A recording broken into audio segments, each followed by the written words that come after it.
Hello everyone, আসসালামু আলাইকুম। Tanzina's kitchen থেকে আরও একটা রেসিপি শেয়ার করার জন্য চলে এসেছি। আজকে দেখাবো ক্রিসপি প্রন ফ্রাই।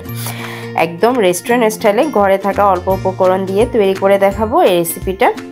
ভিতর থেকে একদম জুসি আর উপর থেকে ক্রিসপি হবে। চলেন দেখে আসি রেসিপিটা তৈরি করতে আমাদের কি কি লাগছে। এখানে প্রন তো লাগছেই, আমি মাঝারি সাইজের প্রনগুলো নিয়েছি, তারপর কেটে ভালো করে ধুয়ে নিয়েছি। এখন একটা নাইফের সাহায্যে একটা ময়লা থাকে রগের মতো, এটা বের করে নিব।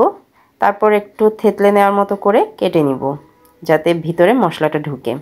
তারপর এই প্রনের সাথে গোলমরিচ গুঁড়া, আদা বাটা, রসুন বাটা আর সামান্য লেবুর রস, স্বাদ মতো লবণ দিয়ে, এখানে চিলি ফ্লেক্স ব্যবহার করতে পারেন যে যার মতো, যে যেরকম ঝালটা প্রেফার করেন।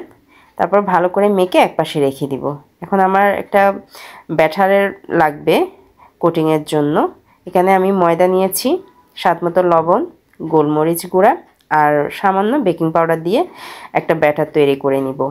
এই ময়দার মিশ্রণটাকে আমি দুই ভাগে রাখবো, কিছু শুকনা থাকবে আর কিছু পানি দিয়ে একটু গুলিয়ে নিব।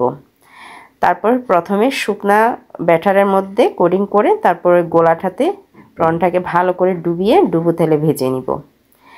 এই ভিডিওতে যেভাবে দেখাচ্ছি ওভাবেই ঠিক করে নিতে হবে। এই তো গোল্ডেন ব্রাউন করে ভেজে নিয়েছি। দেখতে খুবই লোভনীয় হয়েছে আর খেতে তো একদমই ডিলিশিয়াস। এরকম মজার মজার রেসিপি পেতে তানজিনাস কিচেনের সাথেই থাকবেন। Thank you.